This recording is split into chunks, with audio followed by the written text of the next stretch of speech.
வணக்கம் மக்களே, நான் உங்கள் மணிபாய் பேசுகிறேன். இன்றைக்கி என்ன பார்க்க போகிறோன்னா, கிருஷ்ணருடைய ஒரு பக்தை. அதாவது மக்களே, துவாரகா காலத்தில், மகாபாரதத்தில் துவாரகா காலத்தில் துவாரகாவில் ஒரு ஏழை பொண்ணு கிருஷ்ணர் மேலே அளவுக்கு அதிகமான ஒரு பக்திங்க.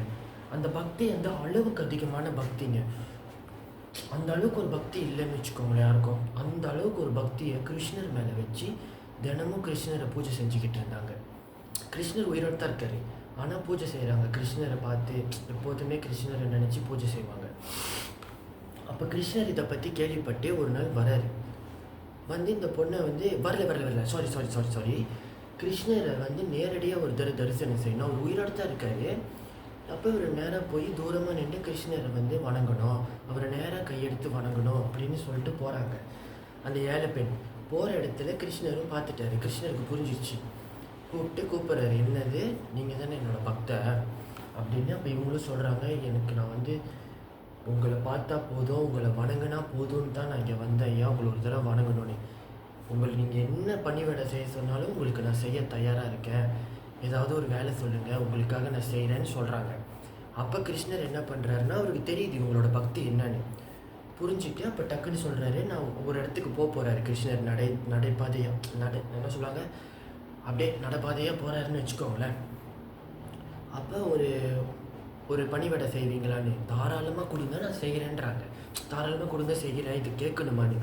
இப்போ கிருஷ்ணர் ஒரு அழுக்கு மூட்டையை தூக்கி கையில் கொடுக்குறாரு. இப்போ இவங்க கேட்குறாங்க, இது என்னன்னு. இதை தூக்கிக்கிட்டு கூடவே வரணும், தூக்கிக்கிட்டு என்ன சொல்லுவாங்க, அந்த மூட்டை கோணி பையை தூக்கிட்டு கூடவே வாங்கன்னு சொல்கிறாரு. இப்போ இவங்க என்ன நினைக்கிறாங்கன்னா, என்னடா இது ஏதாவது பக்தி மார்க்கமாக பக்தி விஷயமா ஏதாவது சொல்லுவாருன்னு பார்த்தா இந்த மாதிரி வேலையெல்லாம் கொடுக்குறாரு, மூட்டையெல்லாம் தூக்குற வேலைன்றாங்க. நினச்சிக்கிட்டு சரி பரவாயில்ல இருந்தாலும் கிருஷ்ணர் தூக்கிக்கிறாங்க. கிருஷ்ணர் தான் சொல்லிட்டு அந்த மூட்டையும் தூக்கிக்கிட்டு போகிறாங்க கிருஷ்ணர் கூடயே. அப்போ கிருஷ்ணர் சொல்கிறாரு, அவங்க பயந்துக்கிட்டே போகிறாங்க, தான் யாராவது பார்த்தா என்ன இருக்கும், இந்த மாதிரி அழுக்கு மூட்டையை தூக்கி கொடுத்துட்டாரு, அந்த அழுக்கு மூட்டையில் நம்ம பாட்டுக்கு தூக்கிட்டு போகிறோமேனு ஃபீல் பண்ணுறாங்க.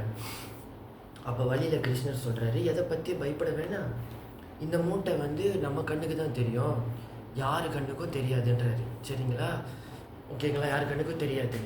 அப்போ சரின்னு சொல்லிவிட்டு இந்த பொண்ணும் தூக்கிட்டே வராங்க முடியல. அப்பயும் தூக்கிட்டு வராங்க, முடியல.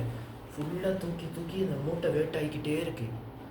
அப்புறம் கொஞ்ச நேரம் கழித்து கிருஷ்ணர் என்ன இரவு ஆயிடுது.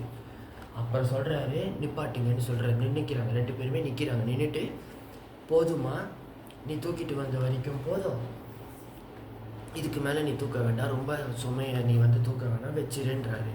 வச்சுட்டு அவங்களும் கீழே வச்சுட்டு அப்போ கிருஷ்ணர் சொல்கிறாரு சிரிச்சுக்கிட்டே, பார்க்கலாமா, இவ்வளோ நேரம் நீங்கள் தூக்கிட்டு வந்த இந்த அழுக்கு மூட்டைக்குள்ளே என்ன இருக்குன்னு பார்க்கலாமான்னு. டக்குன்னு அந்த பொண்ணு சரின்னு சொல்லி திறந்து பார்த்தா உள்ள வைடூரியம் நகை இப்படின்னு இருக்குது. அந்த பொண்ணுக்கு ஷாக், இது என்னடா இது, இவ்வளோ காசு அழுக்கு மூட்டையில் வச்சுருக்கீங்கன்னு. அப்போ தான் கிருஷ்ணர் சொல்கிறாரு, இத்தனை வருஷம் நீங்கள் என் மேலே வச்சுருந்த பக்திக்கு இது உனக்கு நான் அன்பளிப்பாக தரேன். இத்தனை வருஷம் என்னை வணங்கினேன், என்னை சந்திக்க முன்ன வணங்கிக்கிட்டே இருந்த வசி உனக்கு இது அன்பளிப்பாக தரேன், சந்தோஷமாக வச்சு நல்லபடியாக வாழுன்றாரு. புரியுதா மக்களே? இதை பற்றி நீங்கள் என்ன நினைக்கிறீங்கன்னு கமெண்ட்டில் சொல்லுங்கள்.